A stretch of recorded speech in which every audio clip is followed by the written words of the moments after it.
As director, it's your job to make sure that there's enough drama in your film to keep audiences engaged. And that means ensuring that the conflict throughout the film and in each scene is enough to maintain viewer interest. Even if the writer didn't add conflict, you'll need to add it. This might be the single biggest problem with the original version of The Assurance, and honestly the tension in the final version of the film isn't exactly gripping. We shot the 6th scene in post-production to add a little bit more tension, but it was still just one shot. So we created the motif that we talked about earlier of splitting shots into 2 pieces and showing part of the scene in the beginning of the film and then showing it again later, revealing more details about the shot when we see it again. And, that helps. But the biggest problem is that we never see the biggest villains in the film, Galhatan and that sickness. We never see those things directly interacting with our heroes.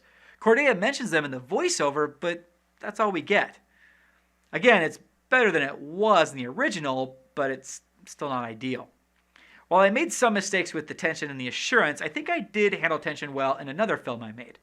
In the film Soulmate, our main character lives in a world where everyone looks exactly the same. Until one fateful day when our hero bumps into a woman. In order to make this scene as tense as possible, I slowed the movement of all the actors. I cut out the music. I held on facial expressions. I added sound design of sirens outside so that it was clear the rest of the world was still moving forward. Then we see through the perspective of the woman and we see that she sees that everyone looks like her except our guy.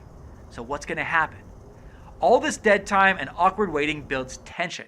It gives the audience time to anticipate what's going to happen next. When the couple decides to slowly go their separate ways, the squeak of the shopping carts underscores the uncomfortable tension between these two, and it reminds us of how frequently we avoid potentially wonderful connections with other people. So, to recap, tension should feel more present and immediate. Not somewhere way off in the distance, not something spoken of secondhand, but something seen and experienced by the main characters. And don't be afraid to let the audience squirm a little bit. It's engaging and it helps the viewers feel more empathy for the characters in your film.